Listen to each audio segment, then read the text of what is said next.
లంచగొండి విధానం గురించి కానీ లేదా ప్రజలకు అందాల్సిన సేవల గురించి కానీ మీరు ఎప్పుడైనా మీ సమితి తరపున ప్రజల తరపున పోడారా? భారత సంస్కృతి పురాణాలు గ్రంథాలు చదవాలా ఎవరైనా కానీ. వేరే ఏ పేపర్లో అయినా కానీ ఆంధ్రప్రదేశ్ లో అభివృద్ధి చెందింది అని రాసిన దాఖలాలు ఉన్నాయా? జరిగేది ఒకటి జరిగి ఉంటుంది, రాసేది ఒకటి రాస్తా. ఆ ఒక పంట అనేది తిండికే సరిపోదో కూడా తెలియని పరిస్థితి. ఈ రోజు తల్లిదండ్రులు నిరుపేదలో ఉండే వాళ్ళు కూడా స్కూల్ పంపాలంటే ఒకప్పుడు భయపడేవాళ్ళు. అతనికి ఏ సిద్ధాంతం లేదు, అతనికి ఉండేది ఒకే ఒక సిద్ధాంతం, చంద్రబాబు నాయుడు గారిని సీఎం చేయాలా. అంగన్వాడీల మీద అంత కక్ష ఎందుకు ప్రభుత్వానికి? వాడుకున్నారన్నమాట, రెచ్చగొడుతున్నారు. ఎలక్షన్స్ దగ్గరలో ఉన్నాయి కదా, పని చేస్తారు. ఇవన్నీ చేసి గవర్నమెంట్ డిస్టర్బ్ చేయాలా? ప్రజల్లో ఏదో వ్యతిరేకత ఉంది. స్వయంగా ఇప్పుడు గాంధీ మహాత్ముడే వచ్చి ఈ గవర్నమెంట్ లో జగన్మోహన్ రెడ్డి గారు ఎన్ని చేయడం బాగుందని చెప్పినా దాన్ని కూడా వక్రీకరించే.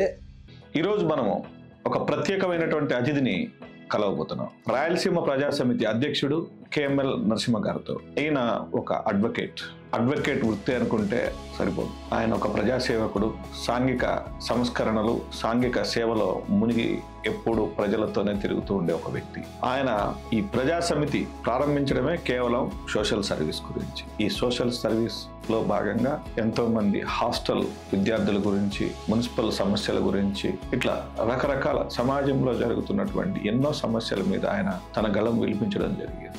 ఆయన ఒక అడ్వకేట్ కావడం వల్ల తనకు రాజ్యాంగం మీద ఉన్నటువంటి అవగాహనతో చాలా సమస్యల మీద పోరాడి ప్రజలకు మేలు చేసే ప్రయత్నంలో ఉన్నాడు. ఆయన్ను మనం ఈరోజు ప్రత్యేకంగా కలవబోతున్నాం. నమస్తే, నా పేరు శివారెడ్డి. క్యాండిడ్ టాక్స్ లో భాగంగా ఈరోజు రాయలసీమ ప్రాంతానికి చెందిన ప్రముఖ న్యాయవాది కేఎంఎల్ నరసింహ గారితో మనం ఈరోజు చర్చించుకోబోతున్నాం. మనం ఆయనకు స్వాగతం పలుకుదాం. Welcome to our show sir Narasimha garu. నమస్తే అండి సార్. ముఖ్యంగా మనం టాపిక్ లోకి వెళ్ళబోయే ముందు మీ గురించి క్లుప్తంగా, మీ నేపథ్యం ఏంటి? What is Narasimha sir? నా పేరు కేఎంఎల్ నరసింహ. నేను పుట్టింది పెరిగింది రాజంపేట పట్టణంలోనే. గతంలో ఉన్నటువంటి ఉమ్మడి కడప జిల్లా, ఇప్పుడు ప్రస్తుతం అన్నమయ్య జిల్లా. ఓకే. మా ఫాదర్ గవర్నమెంట్ ఎంప్లాయీ, అంటే గవర్నమెంట్ హెల్త్ డిపార్ట్మెంట్ లో driver. Okay, no problem. Ambulance driver. Anyway, మా ఫాదర్ పేరు లక్ష్మీ నరసయ్య. మా మదరు హౌస్ వైఫ్ వెంకటలక్ష్మ. మాకు ఒక బ్రదరు, సిస్టరు. మా మదర్ వచ్చి హౌస్ వైఫ్. ఓకే. మేము చదివింది మొత్తం A to Z, LKG నుండి రాజంపేట ఉన్నాం. డిగ్రీ కావచ్చు. LLB వచ్చి తిరుపతి అంబేద్కర్ లా కాలేజ్, తిప్పారెడ్డి గారిది అంబేద్కర్ లా కాలేజ్. తర్వాత వచ్చి 2008 లో నేను లా ఎన్రోల్మెంట్ అయింది అనమాట. ఆంధ్రప్రదేశ్ లో, మన ఆంధ్రప్రదేశ్ తెలంగాణ హైదరాబాద్ లో. ఉమ్మడి ఆంధ్రప్రదేశ్ లోనే. ఫస్ట్ ఆఫ్ ఆల్ ఏమంటే నేను హైకోర్టులో ప్రాక్టీస్ చేయాలని ఉద్దేశం మీకు బాగా మనసులో ఉండేది. ఫస్ట్ అక్కడ మనం ఎన్రోల్ చేసేటప్పుడు అడుగుతారన్నమాట, ప్లేస్ ఆఫ్ ప్రాక్టీస్ అది ఎక్కడ చేస్తారని చెప్పి. నేను హైదరాబాద్ అని పెట్టాను, హైకోర్టు అని పెట్టాను. ఇప్పటికీ ఆ కార్డు కూడా ఉంది. అది ఫస్ట్ ఆఫ్ ఆల్ నేను అక్కడే ఉండాలని ఉద్దేశం. మీరు మంచి అంటే హైకోర్టులో చేయడం వల్ల ఎక్కువ అనేది ఉండాలని నాకు ఆలోచన. కొంతమంది సీనియర్ అడ్వకేట్లను చూసి నేను ఆ విధంగా మనం కూడా స్టాఫ్ పెంచుకోవాలని ఉద్దేశం ఇన్స్పైర్ అయ్యారు. దాని తర్వాత రకరకాల కారణాలతో మళ్ళీ జీవన ప్రయాణంలో మార్పు, రకరకాల ప్రయాణంతో రాజంపేటకి వచ్చేసి ఇప్పుడు రాజంపేట బార్ కౌన్సిల్ లో ఉన్నాను. సో ఏంటి సార్ అక్కడ ప్రాక్టీస్ ఏంటి, ఎలా ఉంది? నేను జనరల్ గా తక్కువ ప్రాక్టీసింగ్ గా, ఎక్కువ అదర్ యాక్టివిటీస్ ఎక్కువ జరుగుతూ ఉంటాయి. సోషల్ సర్వీస్ యాక్టివిటీస్ జనరల్ గా. ఓకే. ఎవరైనా వచ్చి మన దృష్టికి వచ్చేది, నాకు ప్రాబ్లం మన నోటీస్కి వచ్చిందంటే మళ్ళీ నాకు నిద్ర రాదనమాట. అది ఏ రూపంలో కూడా దాన్ని సాల్వ్ చేయాలి. ఫస్ట్ ఆఫ్ ఆల్ సొల్యూషన్ అంతే. ఓకే. నా వర్క్ ఉన్నా కానీ దాని పక్కన మెడిసిన్ ముందు అప్లై చేసి పెట్టాలి. మీ సంస్థ పేరు సార్, మీరు NGO నడుపుతున్నట్టు తెలిసింది. అవును. అది ఒక చిన్న తమాషాగా ఉంటుంది అనమాట అనుకుంటే జనరల్ గా. అప్పుడు 2008-9 మధ్యలో సమైక్యాంధ్ర మూవ్మెంట్ అనేది ఒకటి బాగా రాష్ట్ర వ్యాప్తంగా ఉద్యమం బాగా నడుస్తుంది. ప్రజలందరూ ఏం చేశారంటే రోడ్ల మీదకి వచ్చేసారు. విద్యార్థులు కావచ్చు, కార్మికులు కావచ్చు, రకరకాల సంఘాలన్నీ కూడా రోడ్డు పైకి వచ్చేసి. ప్లస్ నాకు ఏం చేయాలంటే, నాకు ఏదో ఒక సర్వీస్ చేయాలా, దానికి ఏదో ఒక ప్లాట్ఫామ్ కావాలా. ఆ ప్లాట్ఫామ్ కావాలంటే ఏం చేయాలా, రకరకాలు ఆలోచించాను. ఇవన్నీ నాకు నా మైండ్ సెట్ కాదనమాట. మనం అయితే ఒకరి దగ్గర ఉండలేము. అవునులేండి.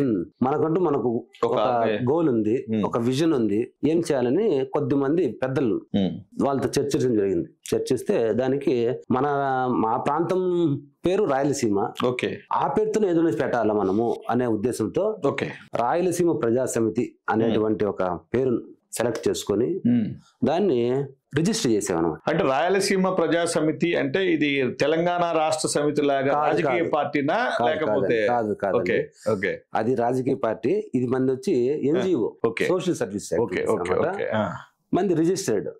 ఎవ్రీ ఇయర్ మనం దాన్ని రెన్యువల్ చేసుకోవడము, మన యాక్టివిటీస్ ఏమేమి ఉన్నాయో అని దాన్ని అప్లోడ్ చేయడం, దాని మెంబర్స్ జరుగుతుంటుంది. అట్లా ఆ రాయలసీమ ప్రజా సమితి అనేటువంటిది ఆ రోజు 2008-9 మధ్యలో రిజిస్టర్ అయింది. 8/2010 లో మనకు నెంబర్ వచ్చేటప్పటికి 8/2010.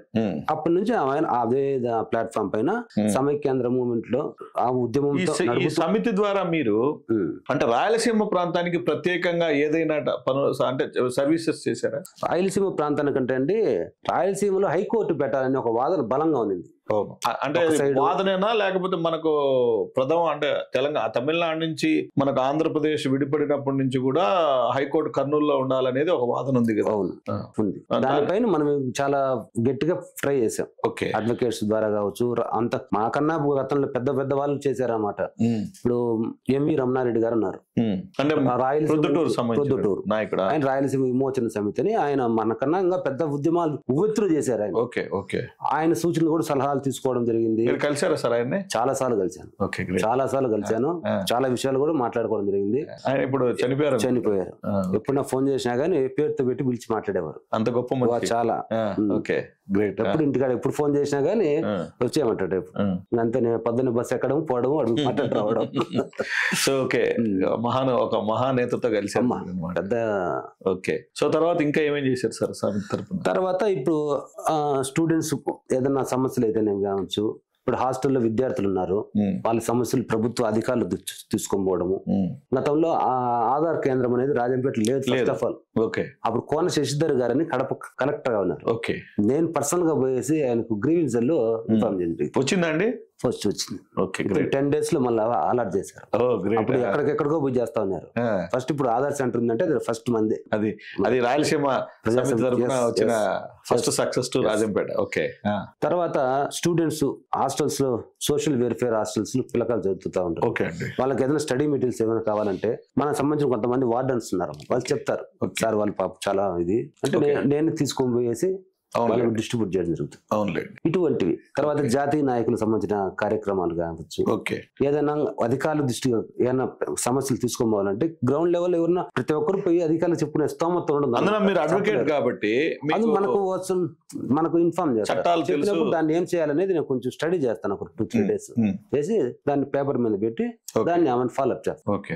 ఇది యాక్టివిటీస్ ఆ రాయలసీమ ప్రజా సమితి అనేది. ఇలా కాకుండా భారతదేశంలో పాతుకుపోయిన లంచగొండి విధానం గురించి గానీ, లేదా ప్రజలకు అందాల్సిన సేవల గురించి గానీ మీరు ఎప్పుడైనా మీ సమితి తరపున, ప్రజల తరపున పోరాడారా మీరు? అదైతే పోరాడడం అనేది కాదండి, కాదంటే అధికారుల దృష్టికి తీసుకుని చేస్తూ ఉంచినాం తప్పుల్ని. మనం రోడ్డు పైకి వచ్చి మనం ధర్నాలు దాని గురించి అలాంటి ధర్నాలు ఒకటే కాదు, జరుగుతున్న తప్పులను ఎప్పుడైనా మీరు ఒక అడ్వకేట్ గా లేదా ఒక సమితి అధ్యక్షుడుగా ప్రశ్నించారా? లేదా వాటి రిప్రజెంటేషన్స్ చేయడం, కంప్లైంట్స్ చేశాను. కాబట్టి ఈ రోజు మనకు ఏ గవర్నమెంట్ ఆఫీస్ లో పోయినా గానీ మనం అంటే వాళ్ళకి ఒక ఐడెంటిఫికేషన్ అనమాట. నన్ను నేను పరిచయం చేసుకోవాల్సిన అవసరం లేదు ఇప్పుడు. లేదు, కలెక్టర్ ఆఫీస్ లో ఎక్కడైనా గానీ ఒకవేళ నేను వాళ్ళు నాకు తెలుసుకున్నా పోవచ్చు, నేనైతే వాళ్ళకి తెలుసుంటా. నేను సార్ నమస్తే సార్ అంటే వాళ్ళ ముందుగా నన్ను గమనించుకొని కూర్చోన్నా ఏదో చిన్న పని వచ్చినా మంది కాదంటే నాకు తెలియలేదు సార్, మీరు మీ పనికి ఎప్పుడు వచ్చినారు, ఇప్పుడు వచ్చేది ఏదో ఒక పని మీద కదా చెప్తారు అనమాట. కాబట్టి ఏ ఆఫీస్ లో కూడా మనల్ని మనం పరిచయం చేసుకోవాల్సిన అవసరం లేకుండా లేని స్థాయికి వచ్చేసారు. అది మాత్రం షూర్. అయితే మీరు ప్రజలకు ఏదో చేద్దామనే ఉద్దేశంతో పెట్టారు కాబట్టి మిమ్మల్ని కొన్ని సూటిగా ప్రశ్నలు అడగదలుచుకున్నారు. ప్రస్తుత సమాజంలో అంటే 2023 వచ్చి మనం ఆర్టిఫిషియల్ ఇంటెలిజెన్స్ యుగంలో ఉన్నాం. ఆల్మోస్ట్ మనకి ఏ ప్రశ్న కూడా వెంటనే సమాధానం వచ్చే పరిస్థితిలో ఉంది. ఇలాంటప్పుడు కూడా సమాజంలో ఇంకా ఈ దురాచారాలు లేకపోతే ఈ దుర్మార్గపు ఆలోచనలు ఉండడానికి కారణం ఏంటంటారు? అంటే మనుషులు మనస్తత్వాలు అనేది రకరకాలు మారిపోతున్నాయి అన్నమాట. ఇప్పుడు ఏమైందంటే వాళ్ళ పనులు చేసుకోవడం తక్కువైపోయింది. ఎదుటి వాళ్ళు ఈ రోజు మనం ఒక వస్తువు కొన్నాము, దాంతో తృప్తి పడ్డం మనిషి. వాడు ఎవరు స్కూటర్ పోతున్నాడు, స్కూటర్ లేకపోతున్నాడు, వీడు సైకిల్ ఉంటుంది, నాకు సైకిల్ స్కూటర్ కావాలని కోరిక. స్కూటర్ వచ్చింది అనుకోండి, వాడు కారు పోతుంటాడు, వాడు చెప్తాడు ఎట్లా ఏమి అనేది. వాడు ఏదో ఒక వ్యాపకంగా సంపాదించుంటాడు అన్నమాట. అవునండి, ఎవరి ప్రయత్నాలు వాళ్ళు. ఏం చేస్తా అంటే ఆ కారు కొనాలనే ఉద్దేశంతో వాడు వక్ర మార్గాలు చేస్తడం ఎక్కువ, తప్పుడు ఆలోచన ఎక్కువైపోయినాయి, క్రైమ్ పెరిగిపోతుంది ఎక్కువైపోయింది. అందుకే అది మాత్రం మనుషులు మనస్తత్వాలే మనం వాళ్ళే అర్థం చేసుకోవాలి. దానికి ఏం చేయాలంటే ఇప్పుడు భారత సంస్కృతి, పురాణాలు, గ్రంథాలు చదవాలా ఎవరైనా కానీ. అది చదవడం లేదు, అవసరం లేదు ఇప్పుడు వాళ్ళకి, ఏం లేదు, డబ్బు కావాలి. ఆ చదివితే దాంట్లో కుటుంబ వ్యవస్థ ఏంది, హిందూ ధర్మం అంటే ఏంది, మన చుట్టూ ఉన్న పరిసరాలు ఎలా ఉన్నాయి, ఏ విధంగా మనము మన వర్షంలో మనం మార్చుకోవాలా, అవునులేండి అనేది చేస్తే కొంచెం మారచ్చు అన్నమాట. కొంచెం మనిషికి ఆలోచన వస్తుంది. ఏంటని ప్రస్తుత రాజకీయాల మీద మీ ఆలోచన ఏంటి సార్? రాజకీయాలంటే ఎవరు రాజకీయాలు ఉంటాయి అలా అని కాదు, అంటే ఇప్పుడు మనం ఏంటంటే మనం గతానికి వెళ్తే అవకాశం లేదు, మనకు తెలుసుకునే అవకాశం కూడా లేదు. అంటే విద్య తక్కువ, చాలా అన్ని విషయాల్లోనూ మనం వెనకబడి ఉండేవాళ్ళం. ఇప్పుడు సమాచార వ్యవస్థ పెరిగింది, మనిషి విలువలు పెరిగాయి, అన్ని పెరిగినప్పటికీ రాజకీయాల్లో మార్పు రాకపోవడానికి, రాజకీయం అలాగే ఉండిపోవడానికి కారణాలు ఏమంటారు? రాజకీయాలు మార్పు అనేది కాదండి, గతంతో పోలిస్తే ఇప్పుడు బెటర్ అనిపిస్తుంది కొద్దిగా. అవునా? అవును. ఓకే. ఎందుకంటే గతంలో గవర్నమెంట్ స్కూల్స్ పోవాలంటే భయపడేవాళ్ళు. అంటే సరిగా చెప్పరనో, లేదంటే ఆ వసతులు లేవనో, పుస్తకాలు లేవనో. అదేలేండి, పుస్తకాలు అవి పాడుబడిపోయి ఉంటే చెట్ల కింద కూర్చొని చదివిన చాలా మంది ఉన్నారు. చదివి అక్కడ IAS లు, IPS లు, ఎన్నెన్నో ఉన్నత ఉద్యోగాలు సంపాదించిన గతంలో చెట్ల కింద ఉన్నారు. గవర్నమెంట్ స్కూల్ చెట్ల కింద ఏదో అంతో ఎంతో కొద్దిమంది ఉండేవాళ్ళు కార్పొరేట్ స్కూల్స్ లో. శక్తి లేని వాళ్ళు దాదాపుగా ఉంటారన్నమాట. కాబట్టి అప్పుడు గవర్నమెంట్ స్కూల్స్ లో పోవాలంటే కొంచెం అప్పో చేసి కూడా అప్పుడు ప్రైవేట్ స్కూల్స్ లో చేర్పిస్తారు. కాదంటే గతంతో పోలిస్తే ఇప్పటికి చాలా చేంజ్ వచ్చిందండి. 4 years నుంచి గమనించ, కాదంటే సడన్ గా రాదనమాట ఇది కూడా. సడన్ గా ఏది రాదు. గత 5 సంవత్సరాల్లో మీరు గమనించినటువంటి మార్పుల గురించి ఏమైనా చెప్పగలరా? మార్పులు అంటే ఇప్పుడు ప్రజలు ఏదైనా ఒక అవసరం కావాలా, సపోజ్ ఒక పెన్షనే కావాలా, ఒక రేషన్ కార్డు కావాలా, లేదంటే ఒక హౌస్ సైట్ కావాలా, అప్పుడు ఏం చేస్తారంటే ఒక దరఖాస్తు తీసుకోవడము, ఆఫీసు చుట్టూ తిరుగుతా ఉండడము, అది కాకపోవడము, ఒకవేళ అవుతా అన్నా గానీ అక్కడ అంతా ఎంతో 10 రూపాయలు డబ్బులు ఇచ్చి చేయించుకుంటా ఉండడం జరుగుతా ఉంది. ఈ రోజు ఏమైందంటే ఎవరు కూడా అసలు ఏ ఆఫీసుకు పోవాల్సిన అవసరమే లేకుండా ఆంధ్రప్రదేశ్ లో ఎలా అంటే ఈ వాలంటీర్ వ్యవస్థ పెట్టి, ఈ సచివాలయ వ్యవస్థను పెట్టి, ఎవరైతే అర్హులు ఉన్నారో, ఈ అర్హత ఏదైతే ఉందో గవర్నమెంట్ నిర్దేశించినటువంటి నామ్స్ ప్రకారం వాళ్ళకి ప్రొసీజర్ పెట్టుకుంటారు, వయసు చేయాలను అర్హతలు. వాళ్ళు ఖచ్చితంగా వాళ్ళు ఏం చేస్తారంటే వాలంటీర్ ఎవరెవరు ఇంట్లో ఉన్నారు, వాళ్ళు దేనికి అర్హులు, వాళ్ళు అడగకున్నా కానీ వీళ్ళే పోయి ఫార్మ్ చేసి ఫిల్అప్ చేసి, అమ్మా మీ పెన్షన్ అయింది, శాంక్షన్ అయింది, రేపు నెల నుంచి వస్తుంది అని టయానికి 1వ తారీఖుని ఇంటికి వచ్చి పెన్షన్ ఇవ్వడం కావచ్చు. హౌస్ సైట్స్ కాబట్టి హౌస్ సైట్స్ ఎలిజిబిలిటీ, ఇల్లు లేని వాళ్ళకి, ఇల్లు ఉన్న వాళ్ళకి కాదు, ఉన్నవాళ్ళు అదే ఒకటి ఇప్పుడు ఆధార్ కార్డు లింక్ అనమాట, నీడ లేని నిరుపేదలకి. గతం లేవంటే ఇల్లు ఉన్నా గానీ మాన్యువల్ ప్రకారం ఉన్నా కాబట్టి ఎల్లయ్య సుబ్బాయి పేరుతో ఏదో తీసుకుని అమ్ముకుంటా కూడా ఉన్నారు. ఇప్పుడు ఆ పరిస్థితి లేకుండా కాబట్టి నిజమైనటువంటి లబ్ధిదారుడు ఎవడైతే అర్హత సాధించారో 100% పేదవాడు, దానికి వాళ్ళకు ఈ రాజకీయాలు, ఈ వార్డు మెంబరు, ఈ నాయకుడు వద్దు, రికమెండేషన్స్ ఏం లేదు. రికమెండేషన్ అంటే రికమెండేషన్ కాదు, జనరల్ గా చెప్పేది అతనికి క్యాన్సిల్ చేయని చెప్పినా గానీ చేసేంత పని లేదు, ధైర్యం లేదు ఇప్పుడు. అంటే ఆప్టమైజేషన్ ఆఫ్ ఆటోమేటిక్స్ జరుగుతుంది. Very good. దీని మీనింగ్ ఆంధ్రప్రదేశ్ లో ప్రభుత్వం పని చేస్తున్నట్ట చేయనట్ట? బ్రహ్మాండంగా చేస్తుందండి.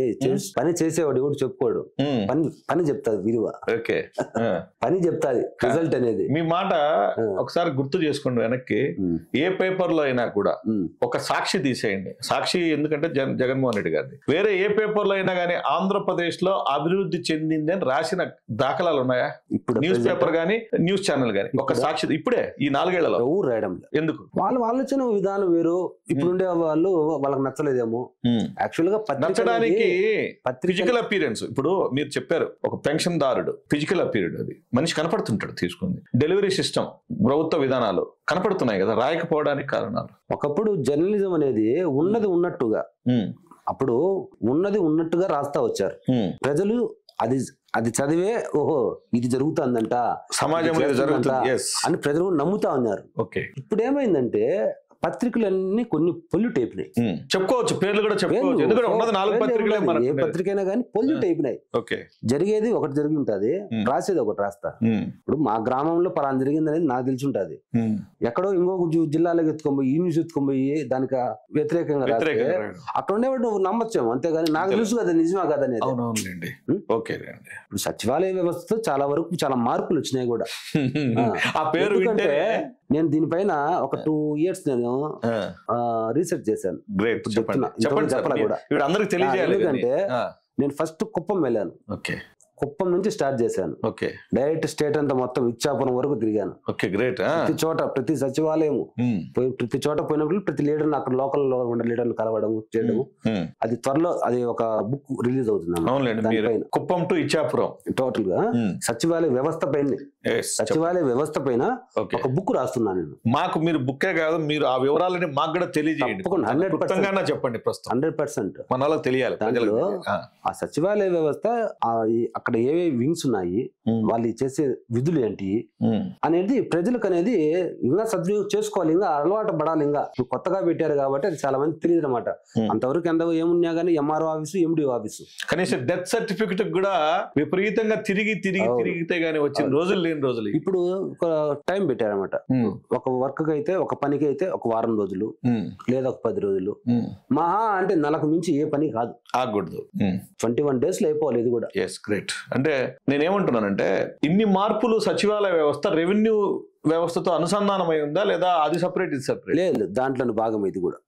భారతదేశంలో ఇప్పుడు మహాత్మా గాంధీ ఏం కలగనాడు? గ్రామ స్వరాజ్యం కలగ. 100% రైతులకే సేవ జరగాలి. గ్రామ స్వరాజ్యం అంటే కింది స్థాయి అట్టడుగు వర్గాల నుంచి పై వరకు ప్రతి ఒక్కరికి ప్రభుత్వం ఏమి కల్పించాలంటే అన్ని కల్పించమని దాని ఉద్దేశం. ఇప్పుడు అందుతుందా రైతులు గ్రామ స్వరాజ్యం? ఇప్పుడు ఆంధ్రప్రదేశ్ లో ఉందంటారా? బ్రహ్మాండంగా ఉన్నది. ఎందుకు లేదు? రైతులకు సేవలు సరిగా అందుతున్నాయి. మీకు ఇంకొక మాట చెప్పమంటారా? స్వయంగా ఇప్పుడు గాంధీ మహాత్ముడే వచ్చి ఈ గవర్నమెంట్ లో జగన్మోహన్ రెడ్డి గారు ఎన్ని చేయడం బాగుంది అని చెప్పినా దాన్ని కూడా వక్రీకరించే వ్యవస్థలు ఉన్నాయి ఇప్పుడు. ఇది నాట్ జోక్ అండి. ఇండియాలో ఎక్కడే గాని ఏ రాష్ట్రంలో గాని ఈ వ్యవస్థ లేదే లేదు. ఇలాంటి వ్యవస్థ లేదు.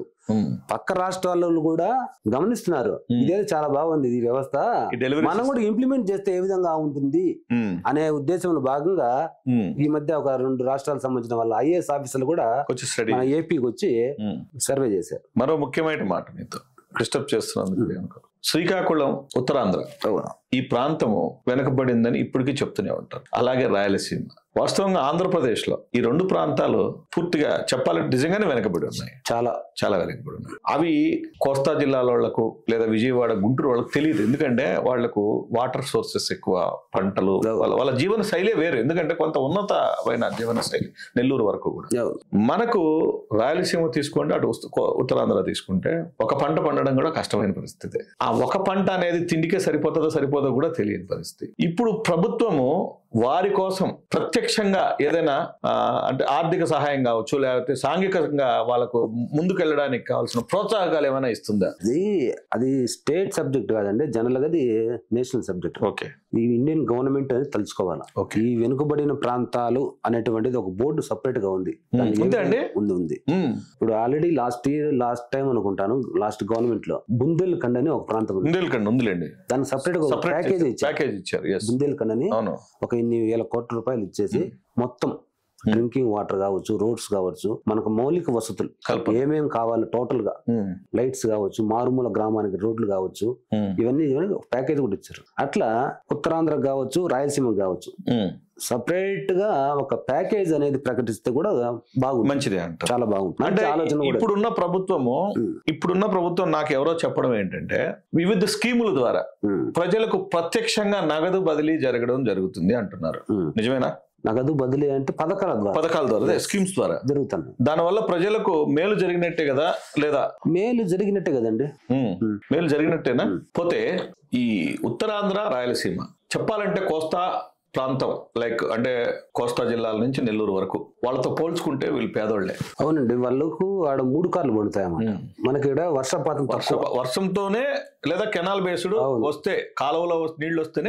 అనంతపురం జిల్లా ఇక్కడ కొన్ని కర్నూలు జిల్లా ఉన్నాయి కదండి, వర్షం వస్తేనే సేద్యం స్టార్ట్ చేయాలి, లేదంటే లేదు. సో ఇలాంటి పేదరికము ఇలాంటి సమస్యలు ఉన్న ప్రాంతాలకి వాస్తవంగా ప్రభుత్వాలు ప్రత్యేకమైన సౌకర్యాలు ఇవ్వాలి, ప్రత్యేక సహాయాలు చేయాలి.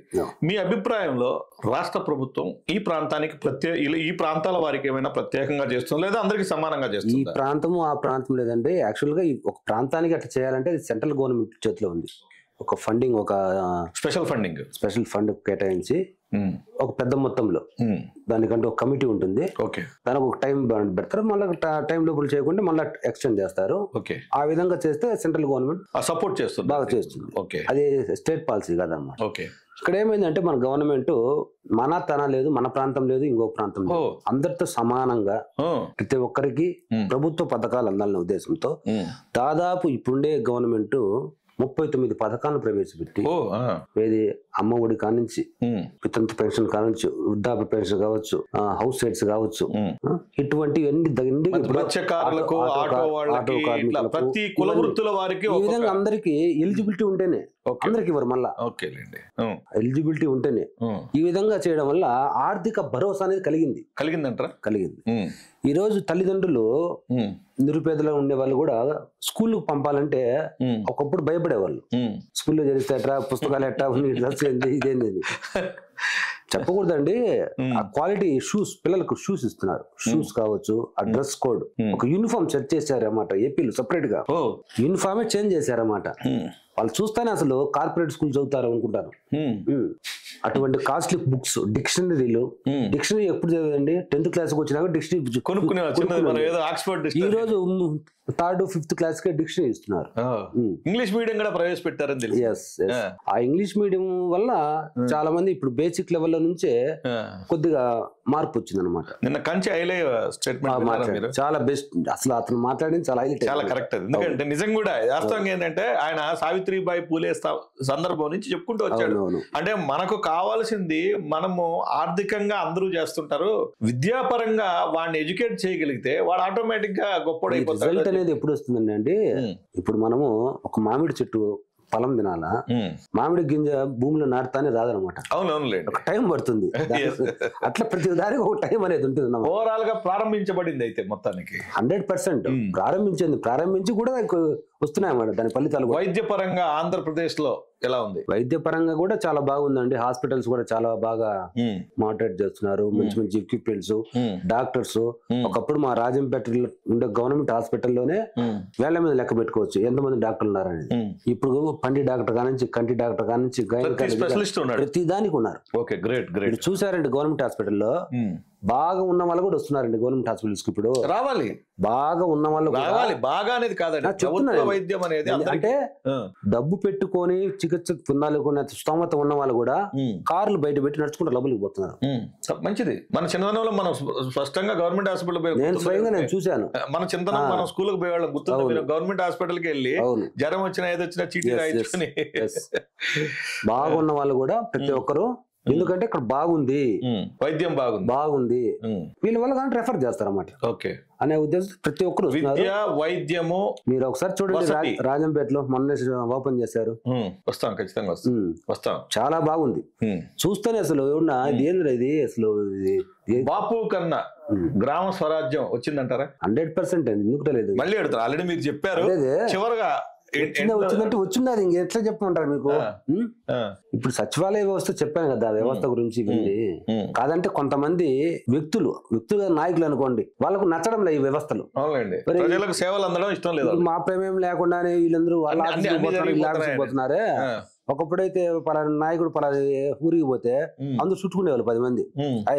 ఇప్పుడు పరిస్థితి లేదు. ఇప్పుడు రాబోయే ఎలక్షన్స్ లో ప్రజలు స్వచ్ఛందంగా నాయకుడి అవసరం లేకుండా ఓట్లేస్తారంటారా ప్రభుత్వానికి? అంటే మీరు చెప్పిన విధానం వితౌట్ లీడర్ అవసరం లేకుండానే ఇప్పుడు ప్రజలకు ప్రభుత్వ పథకాలు అందుతున్నప్పుడు ప్రజలు మధ్యవర్తి అయినటువంటి లీడర్ అవసరం లేకుండానే లీడర్ తో ప్రజలకు ఎప్పటికైనా అవసరమేనండి.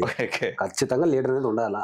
కాదంటే ఇప్పుడు ఆలోచిస్తాడు అతను కూడా, ఇతను చెప్పింది కరెక్టా కాదా, ఇప్పుడు ఈ సంవత్సరము పలానా వాళ్ళకి ఓటేయమంటారు, అతను నచ్చలేదు అనుకో రేపు అతనే పార్టీ మారినాడు అనుకో రేపు ఇంకొకరు వేయమంటారు. ప్రజలు ఇప్పుడు గమనిస్తారన్నమాట. ఊరు చెప్తానే సరేలే అని చెప్పి ఆలోచించేటోళ్ళు లేరు ఇప్పుడు. ఓకే, ప్రజలు కూడా పవన్ కళ్యాణ్ యొక్క అంటే ఇప్పుడు తెలుగుదేశంతో కలిసిన తర్వాత పవన్ కళ్యాణ్ ఇన్ఫ్లుయెన్స్ ఎలా ఉంటుందంటారు రాష్ట్రం మీద? తెలుగుదేశం పవన్ కళ్యాణ్ రెండు కలిసి ఇప్పుడు ఎలక్షన్స్ రాబోతున్నాయి, వీలైతే మరో ఏదో ఒక పార్టీతో అలయన్స్ అయ్యి వస్తారంటున్నారు. ఎలా ఉంటుంది ఓవరాల్ గా రాజకీయం? పవన్ కళ్యాణ్ గారు పెట్టిన జనసేన పార్టీకి అసలు ఏ సిద్ధాంతం అంటూ లేదు. మామూలుగా యాక్చువల్ గా ఒక పార్టీ పెడుతున్నామంటే ఒక సిద్ధాంతం రావాలి మనం. అతనికి ఏ సిద్ధాంతం లేదు. అతనికి ఉండేది ఒకే ఒక సిద్ధాంతం, చంద్రబాబు నాయుడు గారిని సీఎం చేయాలా, అదే ఆయన ఏకైక ఎజెండా. కాబట్టి అతని వల్ల ప్రభావం అనేది అంతో ఎంతో కొన్ని ఏరియాలో ఉండొచ్చేమో కానీ ఓవరాల్ మీద మాత్రం పెద్దగా ప్రభావం ఉండదు. వైఎస్ రాజశేఖర రెడ్డి గారి కూతురు షర్మిల గారు ఆంధ్ర రాజకీయాల్లో కీలకంగా మారబోతున్నారు. ఇప్పటికే ఆవిడ పిసిసి అధ్యక్షురాలుగా కూడా బాధ్యతలు చేపట్టారు. ఎలా ఉండబోతుంది ఆంధ్ర రాష్ట్రంలో కాంగ్రెస్ పార్టీ? మనకు జనరల్ గా అండి, మనకు కనపడేది, మనం పేపర్లో చదివేది, టీవీలో కనపడేది ఒకటి. ప్రతి ఒక్కరికి ఒక అజెండా అనేది ఉంటుంది అన్నమాట. ఆ అజెండా బయట పెట్టరు, లోపల రకరకాల కారణాలు. కాబట్టి నా తెలియంగా పెద్ద ప్రభావం అయితే ఉండకపోవచ్చు. కాదంటే ఇక్కడ టికెట్ రాను, అక్కడ టికెట్ రాను ఉన్నపోతే వాళ్ళ ఎజెండా ఏముంది? ఇప్పుడు మీరు చేయాలనుకుంటే చాలా ఉన్నాయి, అంతలోనే దిగి చేయాల్సిన పని అంత అవసరం లేదు. చివరగా ఒక ప్రశ్న, ఇంత గొప్పగా ఆంధ్రప్రదేశ్ లో పాలన సాగుతుంది అని మీరు అంటున్నారు, ఒక్కటే ఒక చివరి ప్రశ్న, అంగన్వాడీల మీద అంత కక్ష ఎందుకు ప్రభుత్వానికి? అది కక్ష కాదండి, యాక్చువల్ గా ఈ జగన్మోహన్ రెడ్డి గారు వచ్చినప్పటికి అంతకుముందు వాళ్ళకి ఇస్తా ఉన్న గౌరవ వేతనం తక్కువ.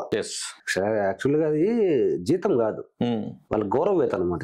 వాళ్ళు నచ్చితే ఉండొచ్చు, లేకుంటే వాళ్ళు స్వచ్ఛందంగా వెళ్ళిపోవచ్చు. అంటే దాన్ని ఆనరోరియం ఎంప్లాయ్మెంట్ అని అంటారు కదా.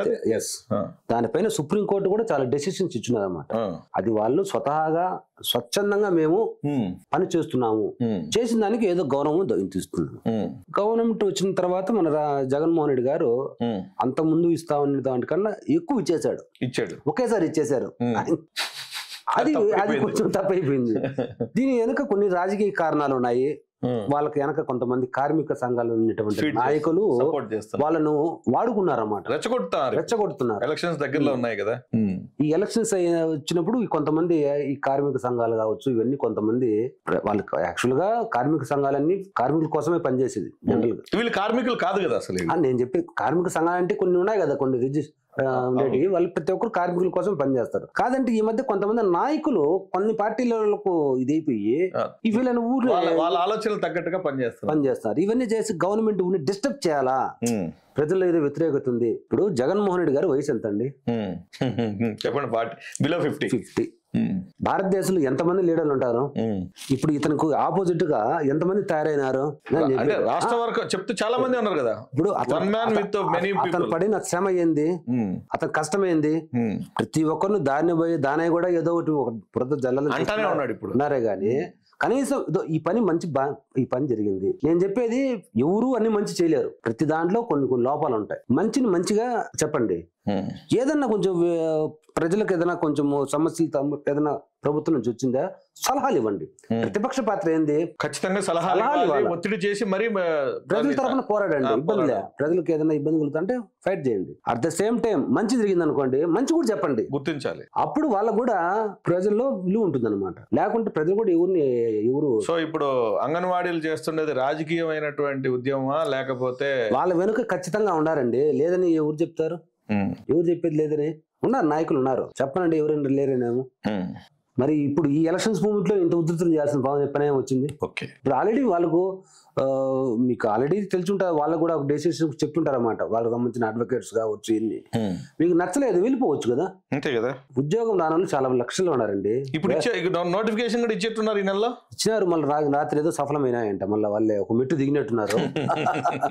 కాదు, ఇదేదో ముందే దిగింటే గవర్నమెంట్ కూడా. ఇప్పుడు జగన్మోహన్ రెడ్డి గారు అల్ప సంతోషం అండి, మీరు పని చేయండి, మళ్ళీ కొట్లాడి అడగండి, ఆయన కాదంటే కదా. అంతే కదా. ఇప్పుడు గవర్నమెంట్ ఇప్పుడు మన ఆంధ్రప్రదేశ్ ఆర్థిక పరిస్థితి కొంచెము తక్కువగా ఉంది, ఎక్కువ ఈ సంక్షేమ ఫలాలకి ఎన్ని చేసి ఒక్కసారిగా అన్ని అందరూ తగులుకుంటే ఏం చేయాలి? అని వాళ్ళ డబ్బులు కరెక్టే. మీరే చెప్తారు ఏం లేదు, ఖజానా లేదు, ఏం లేదని మీరే ప్రశ్నిస్తారు. మళ్ళీ మీరే పెంచమని అంటారు. నాకు కడుపు నొప్పి వచ్చిందని మీరే అంటారు. నేను సూది వేస్తాయి అంటే నాకు నేను వేయించుకోను, నాకు నొప్పి అంటారు. ఎట్లా? సూది వేసుకోకూడదు, నీ కడుపు నొప్పి తగ్గాల, ఎట్లా? అట్లుంటుంది. ఓకే. సో మా ఈ షోకు మీరు వచ్చి మాకు చాలా విషయాలు తెలియజేసినందుకు, మీరు మాకు రావడం చాలా సంతోషంగా ఉంది. Thank you very much. నమస్తే అండి.